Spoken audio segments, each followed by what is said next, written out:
오늘 본문의 내용은 이 룻기의 하이라이트 같은 내용입니다. 드디어 룻이 보아스와 이제 친족의 문제로 또 그 시어머니 나오미의 이야기를 듣고 그대로 행하는 이야기가 나옵니다. 좀 이 이야기만 들었을 때는 이 내용이 어떤 의미가 있을까? 이런 좀 의아스러운 생각이 들 수 있을 것 같습니다. 그래서 이것이 어떤 의미가 있는지를 좀 살펴보는 선에서 오늘 내용들을 다뤄보도록 하겠습니다. 우리는 이제까지 룻이 나오미와 함께 모압에서 건너왔다는 것을 들었습니다. 그리고 추수 때 보아스의 은혜를 받아서 추수의 기간 동안 먹을 것들을 또 은혜를 받아서 특별히 어려웠던 가정에 생계를 유지할 수 있었던 것들. 근데 이제 3장에 들어오면 시어머니 나오미가 굉장히 여러 가지 이야기를 합니다. 4절까지 이야기를 하고 있는 것들을 보게 됩니다. 3장 1절에 4절까지가 나오미 이야기고 5절이 룻의 이야기입니다. 그러니까 이제까지 나오미가 이렇게 많은 말을 이야기하거나 또 언급하고 있는 사실이 룻기에 별로 없다는 것들을 좀 주목해 볼 필요가 있습니다. 어떻게 해서 나오미가 이렇게 좀 생기 있게 된 거죠? 그 포인트가 언제였는지를 좀 기억해 볼 필요가 있겠습니다. 대부분은 액티브하게 활동했던 사람은 룻이었습니다. 룻은 모압 여인으로서 물론 나이가 젊은 것도 있었겠지만 그러나 룻과 나오미의 비교를 해보면 나오미는 나의 기쁨이었다는 이런 이름의 이름처럼 분명히 이 베들레헴을 떠나기 전까지는 어떻게 보면 유복한 가정이었죠. 아들 둘이 있었고 또 남편도 있고. 그래서 모압으로 떠났다가 모압에서 남편 하나라고 하면 되는데요. 남편과 아들 둘을 다 잃어버리는 그런 과정이 있었습니다. 그러면서 마라라고 불러라 라고 이야기를 하죠. 마라라고 한다는 말은 고통이라는 의미라 그러죠.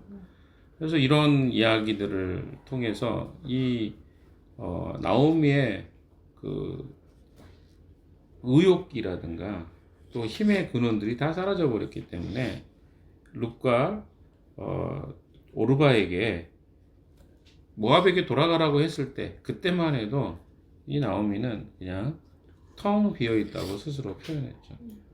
가득 차 있다 떠났는데 텅 빈 상태로 돌아왔습니다. 그러니까 어때요? 의욕이 없죠. 그러나 룻은 반대로 모압 여인이었지만 이 어머니로 선택하는 것을 통해서 자기 민족을 떠나게 됩니다. 그러니까 이것은 단순히 민족을 떠나는 게 아니라 하나님을 선택하는 결과를 맞게 되었죠. 그래서 타작이 시작했을 때도 시어머니 나오미가 먼저 어떤 이야기를 이니시에이트 하지 않았어요. 뭔가를 해보라 이런 이야기를 하지 않았어요. 누가 합니까? 룻이 먼저 가서 씨앗을 주워 오겠습니다. 이런 이야기를 했죠. 은혜를 입은 자에게. 그래서 실제로 보아스의 밭에 가서 하루 종일 아침부터 저녁까지 서 있었어요. 무엇을? 보아스가 이삭 죽기를 허락해 줄 때까지. 굉장히 부지런하면서도 또 적극적으로 은혜를 구했던 여인이 룻이었습니다. 그런데 그 결과로 보아스의 집에서 한 에바의 곡식을 룻이 가지고 왔습니다. 그러면서 보아스의 밭에서 그가 일하게 되었고 보아스가 그것을 허락해 주었다는 사실을 듣게 되었을 때부터 이제 나오미에게 힘을 얻게 되죠. 그 이유는 뭡니까? 산자와 죽은 자에게 은혜를 베풀어 주시는 하나님에 대해서 나오미가 깨닫게 되면서부터입니다. 그러니까 나오미의 이 이야기를 먼저 우리가 이 3장의 내용을 보면 되게 이상하잖아요. 며느리를 어떻게 해요? 보아스에게 조금 어떻게 보면 보내는 거잖아요. 그래서 어떻게 보아스가 술에 좀 취해 있거나 이런 상황에 그 슬쩍 이런 관계를 맺게 하는 것을 통해서 성적인 어떤 유혹을 통해서 마치 보아스를 유혹하는 것처럼 보입니다. 그러나 여기에 내용에 이렇게만 이해를 한다면 이 본문의 내용이 잘 이해가 되지 않기 때문에 제가 배경을 좀 설명드리고 있는 것입니다. 여기에 나와야 될 핵심 키워드라고 하면 친족입니다. 친족.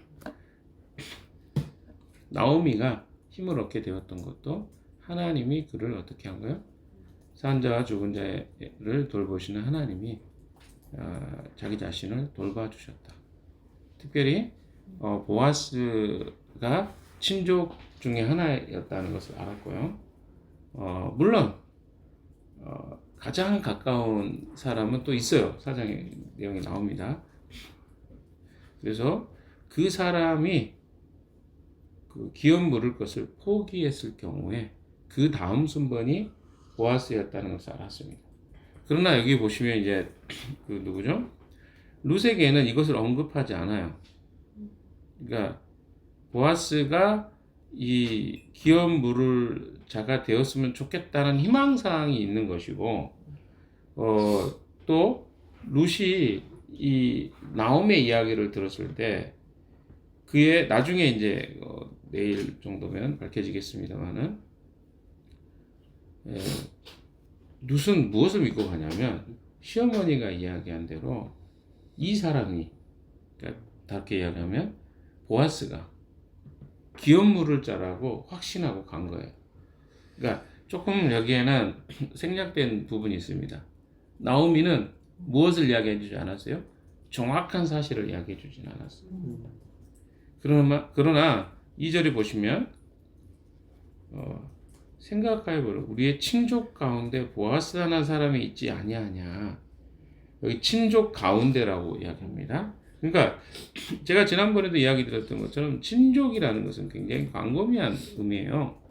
조금은 기업 물을 자가 가장 조금 구체성이 있는 거고, 친족은 기업 물을 자들이 포함되어 있는 거죠. 그래서 이 표현이 조금 우리가 기억해야 될, 친족이라는 표현이 중요한 하나의 표현이라고 생각할 수 있겠습니다. 근데 먼저 3장 1절에 보시면 시어머니 나오미가 룻에게 말합니다. 애야, 내가 행복하게 살 만한 안락한 가정을 내가 찾아보아야 하겠다. 이 표현이 그래요. 안락한 가정. 안락한 가정. 무엇을 이야기할까요? 시어머니로서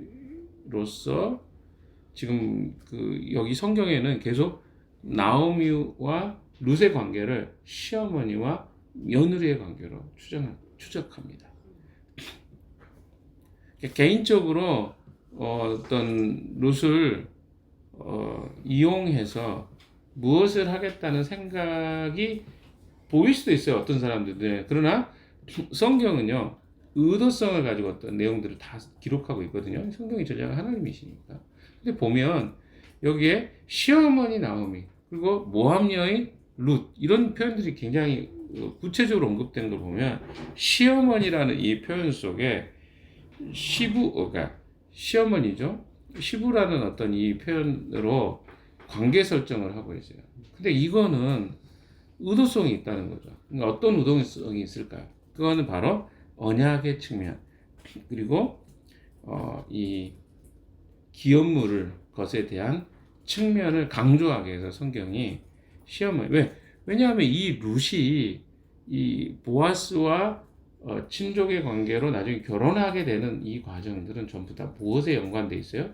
기업 물을 것과 연관돼 있어요. 계대 결혼, 그렇죠?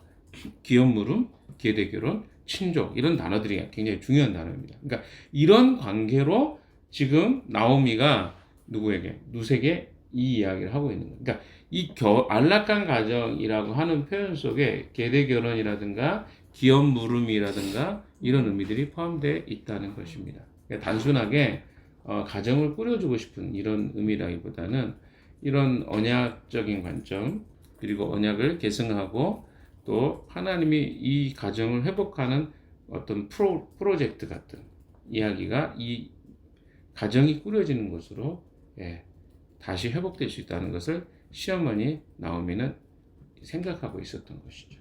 자, 이런 것들이 조금 여러분이 보시기에는 좀 어려운 부분이어서 제가 설명을 좀 드렸습니다. 그래서 살만한 가정을 내가 찾아봐야겠다.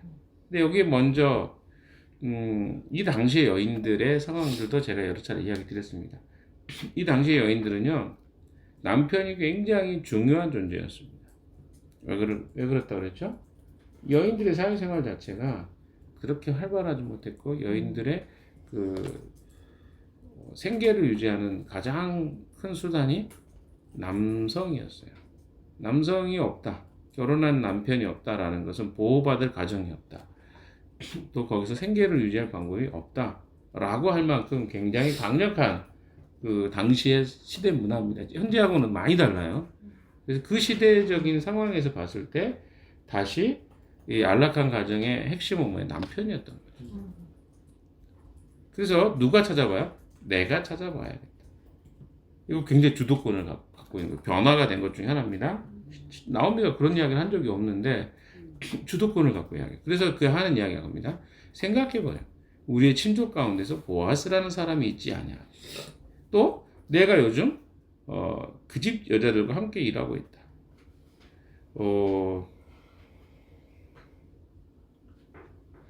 이 이야기는 뭡니까? 한번 생각해보자. 우리 친족 가운데 친족이라고 표현했습니다. 제가 아까 얘기했죠. 기업 물을 자하고 달라요. 기업 물을 자는 말 그대로 최우선순위에 대해서 그 사람이 기업 물을 것을 선택할 수 있는 사람이 기업 물을 자예요. 그런데 보아스는 아니었어요. 보아스 말고 그보다 먼저 더 가까운 친족이 있었습니다. 그럼에도 이것을 나오미가 몰랐다고 생각하지 않습니다. 그런데 어떻습니까? 친족 가운데 보아스라는 사람이 있지 않냐. 그 중에 한 사람이지 않냐. 그런데 하필이면 그런데 뭐 이런 거죠. 그런데 네가 지금 그 집에 여자들과 함께 일도 하고 있지 않냐. 그러니까 이게 보아스가 네 친족이기도 하고 더불어 네가 그 집에서 일하기도 하고 하물며 그래서 잘 한번 생각해보자. 오늘 밤에 그가 타작마당에 보리를 까부를 것이다. 거기다가 오늘이 좋은 타이밍이라는 거예요. 왜 그 타이밍이 좋은 타이밍일까요? 보리를 까부린다는 게 뭘까요? 성경에 보면 마지막 날을 타작마당에 보리를 까부릴 할 것이다. 뭐 이런 표현이 나오죠. 그래서 보리를 까부릴 때 표현이 그렇습니다. 까부릴 때 뭐 어떻게 합니까? 곡식과 그러니까 나달과 어때요? 쭉정이가 갈려지는 거죠. 사람들이 어떻게 해요? 손으로 이렇게 그걸 막 바람이 불거나 바람 불게 하죠. 그래서 어떻게 해요? 쭉정이가 날아가게 하는 방식의 그 타작 방식입니다. 우리도 그렇게 하잖아요. 지금 선풍기 틀어놓고 하잖아요. 선풍기 틀어놓고 어때요? 탁 까불기 시작하면 멀리 날아가고 쭉정이는 알곡은 쌓이게 됩니다. 자, 이런 것들이 그때 당시에 타작마당에서 했던 일입니다. 근데 타작마당을 그 당시에 뭐 여러 가지 의미가 있어요. 우리가 뭐 제가 내용을 보면서도 타작마당이라는 게 축제장이기도 합니다. 타작을 할 때는 그잖아요. 타작을 하고 어떻게 해요? 곡식을 거두는 장소. 여기서는 밤 늦게까지 이제 막 일을 하는 거죠. 그러면서 사람들이 먹고 마시고 하는 어떤 축제 같은 장소입니다. 타이밍이 그런 축제와 같은 시간에 더군다나 어떻습니까?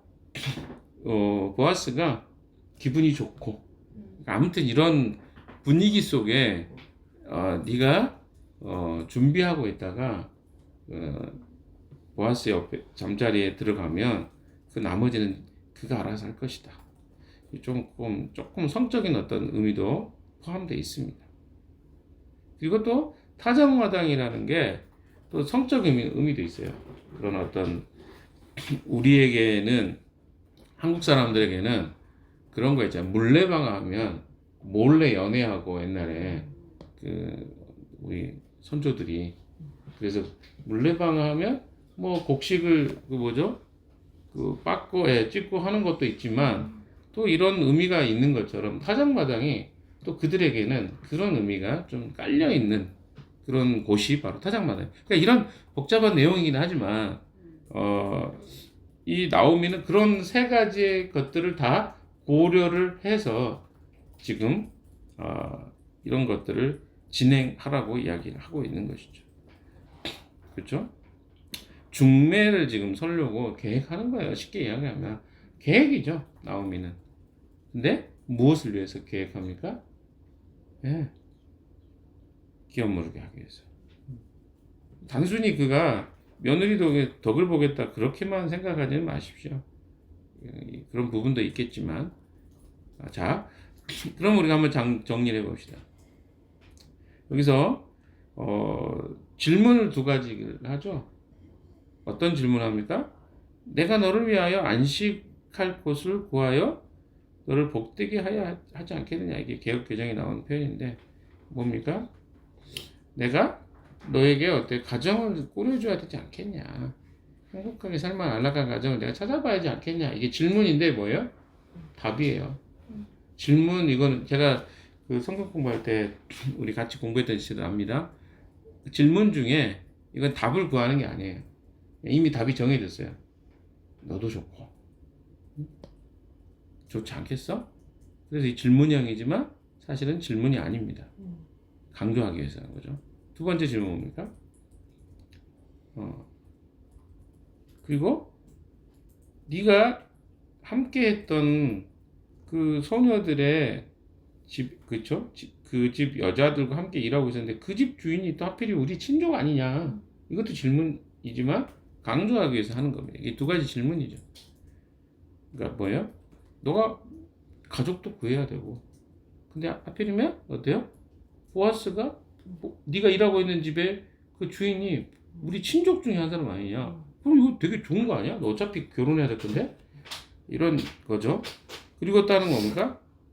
그리고 2절 마지막 부분에 오늘 하필이면 보리를 까불이네? 와, 타이밍 좋다. 긍정적 의미죠. 거기다가 명령을 이제 합니다. 어떤 명령 합니까? 너는 목욕을 하고 향수를 바르고 어때요?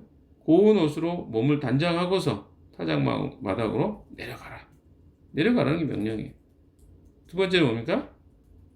들어가서 어떻게 하라는 거예요? 그가 잠자리에 들 때 너는 그가 눕는 자리를 잘 보아두었다가 다가가서 그의 발치를 들고서 누워라.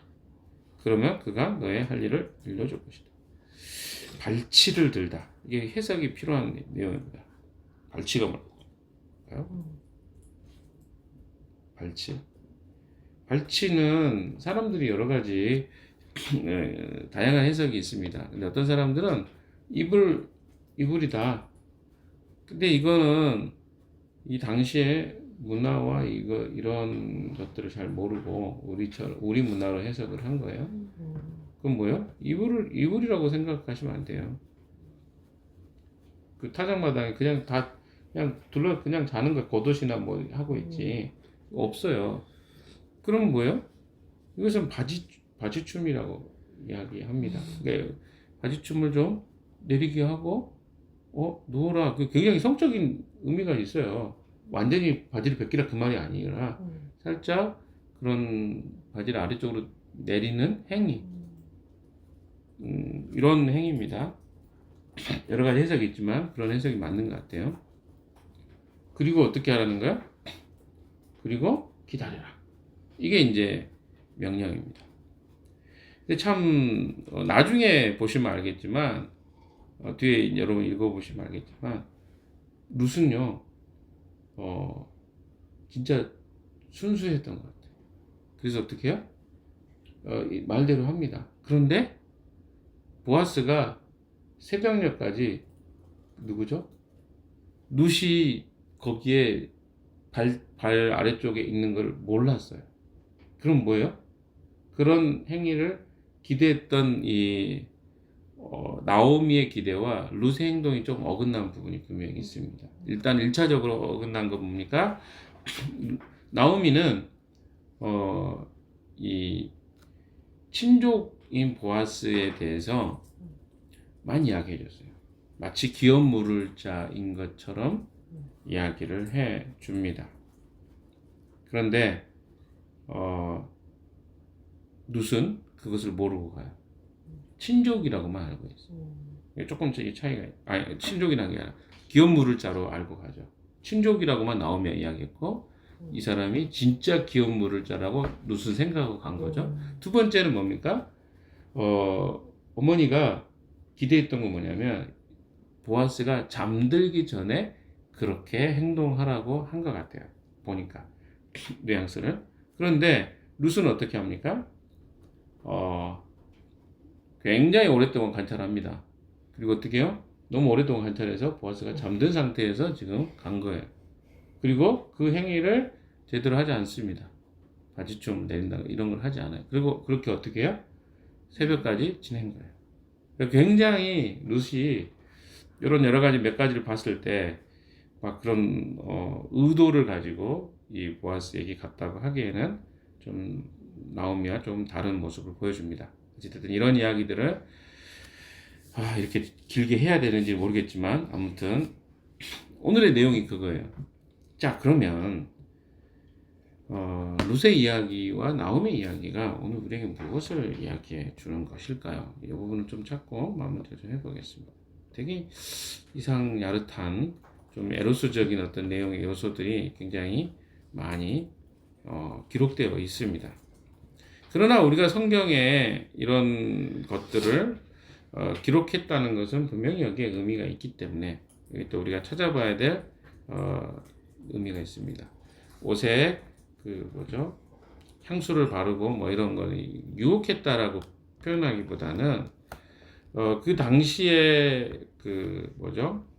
여인들은 특별히 이렇게 남편이 죽었을 당시에는 그 여인들이 옷이라든가 이런 것들을 통해서 자기가 지금 그러니까 남편이 죽었다는 과부로서 아직 애도 기간이 있다는 것을 이게 표시하기도 합니다.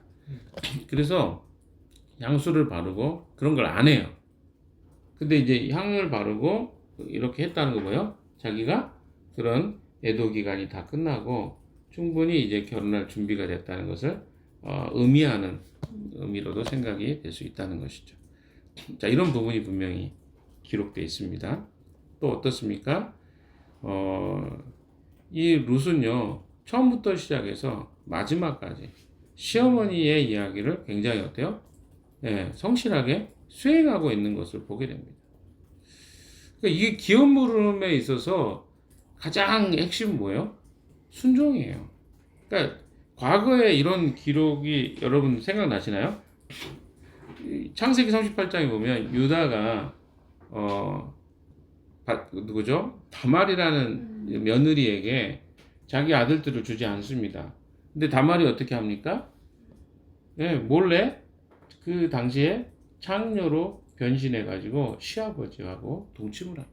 우리는 도덕적으로 보면 굉장히 이게 이상하다라고 생각할 수 있지만 기업 물음의 차원이 이스라엘 민족에게 얼마나 중요한가를 이해한다면 이것은 어때요? 이해될 수 있는 부분입니다. 우리가 충분히 생각해도 이건 도덕적으로 말도 안 된다라고 생각하는 이 관점은 오늘 우리의 관점이고 그 당시에 계대 결혼이라든가 기업 물음은요 이것보다 훨씬 그러니까 도덕적인 것 이상의 의미를 담고 있어요. 왜? 다르게 이야기해 보면 마치 우리가 하나님의 나라에 구원받은 백성이 된 것과 같은 것이 기업 물음에 담겨 있는 의미입니다. 지금 우리가 생각할 때 이건 굉장히 성적이고 어떻게 보면 너무 계획적이다 이렇게 생각할 수 있지만 그만큼 어때요? 그 유대 민족에게 있어서 이런 기업 물음은 그 이상의 어떤 가치를 가지고 있다는 것. 이것을 여러분이 생각하지 않으면 그럼 성경이 굳이 이 여인들을 다말이라든가 또 어떻습니까? 어디죠? 여리고성의 라합이라든가 여리고가 생각이 안 나는 거죠. 라합이라든가 여기 나오는 룻이라든가 이런 여인들은요 어떻게 보면 되게 도덕적으로나 이런 상황적으로 봤을 때 우리가 생각할 때는 이거는 예수님의 족보에 들어갈 수는 없는 사람들이에요. 밧세바도 마찬가지고. 그러니까 우리가 생각하는 관점은 늘 도덕적이고 어떤 사람들이 봤을 때 이건 옳다 그르다 이런 측면인데 사실은 이런 이야기들이 성경에 기록되어 있고 또 그런 여인들이 굉장히 중요하게 언급되었다는 것은 우리의 도덕적인 어떤 이런 삶과 인식을 뛰어넘는 거예요. 구원에 관한 부분들. 항상 그런 것들입니다. 어찌됐든 우리가 도덕적으로 그러면 엉망으로 살아라 그 말이 아니라 그만큼 구원이라는 것들이 더 큰 가치가 있다는 것을 지금 설명해 주고 있는 것이죠. 자, 그래서 거기에 어떻게 해요? 룻은 굉장히 적극적으로 순종합니다. 근데 만약에 나오미의 이야기 속에 룻이 하는 순종이 이때만 순종했으면 룻이 어떤 욕구와 욕망 때문에 그랬겠다 생각할 수 있지만 하지만 룻은 일관되게 나오미의 이야기를 듣습니다. 굉장히 어때요? 성실하게 그 시어머니 이야기를 듣는 것을 보게 됩니다.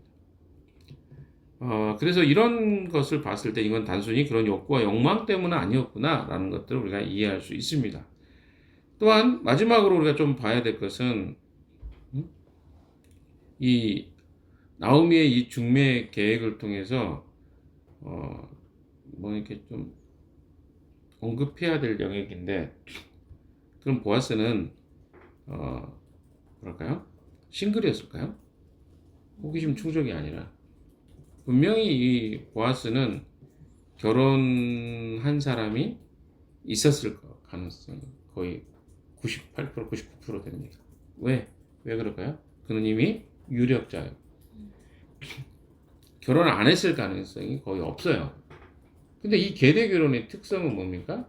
꼭 그런 결혼하지 않은 사람하고만 결혼해야 돼. 그런 건 아니에요. 그러니까 우리의 기대를 버려야 돼요, 여기서. 자, 여기서 마지막으로 이제 제가 호기심은 다 이제 우리가 다 끝났으니까 결론은 뭘 이야기해야 돼요? 낭만과 좌절의 절망 가운데 있었던 이 나오미와 룻에게 이 하나님의 기업은요 새로운 생명과 소망입니다. 이렇게 도덕적인 거 다 떠나서 우리가 생각하는 낭만적인 거 다 떠나서 생각해 보면요 낭만과 절망에 있었던 이 나오미와 룻에게 하나님은요 이미 하나님의 성실하신 계획과 일하심으로 플랜을 짜고 있었어요. 그의 가정과 그의 기업을 회복하실 프로젝트를 짜고 있었죠. 결혼의 이야기를 떠나라고 했습니다. 그래서 그런 어떤 플랜 속에서 지금 이 룻은 어떻게 한 거예요? 순종한 거예요. 언약의 기초에서 그것에 대한 다른 순종이 여기에 드러나 있습니다. 우리는요 오늘 여기 나와 있는 내용대로 그러면 나는 이 나오미의 이야기 코멘트가 아주 나에게 중요한 겁니다. 그럼 나도 목욕제기하고 이런 식으로 생각하시면 안 됩니다. 그런 게 아니라 남자를 유혹을 해봐야 되겠다 이런 게 아니라 이건 우리가 본받거나 적용해야 될 내용이 아니에요. 뭡니까? 하나님의 은혜의 기초에서 절망에 빠졌던 나오미와 룻이 어떻게 한 거예요? 예, 그 약속을 붙잡았을 때 어떻게 하나님이 그들을 회복시키시는가 이게 초점입니다. 그러니까 우리에게는 어떤 소망 없고 절망이 있더라도 하나님의 약속을 붙잡고 하나님께 순종하게 되면 하나님은 그것을 어때요? 예, 절망에서 희망과 새로운 회복으로 이끌어 가신다. 이게 이제 좀 중요한 메시지겠죠. 사랑하는 여러분, 좀 어렵습니다. 내용이 많고 이걸 보면서 어떤 은혜가 되기가 쉽지 않습니다. 그래서 해석이 필요한 거죠. 이 여인에게는 절망이었어요. 나오미는 말하라고 해서 고통이라고 그랬어요. 근데 하나님이 그를 회복시킵니다. 근데 어디서부터 회복되죠? 예, 죽은 자와 산 자의 하나님을 그가 다시 깨닫고 묵상하면서부터 우리에게 괴로움과 고통이 있습니까? 어려움이 있습니까? 난관이 있습니까? 우리의 죽은 자와 산 자를 돌보시는 하나님께서 여러분의 삶도 돌보아 주실 것입니다. 그것을 믿고 순종하는 자에게 오늘 또 주님은 주실 축복을 나오미와 룻을 통해 이야기해 주고 계신 것입니다. 그것을 묵상한 하루 되시기 바랍니다. 다 같이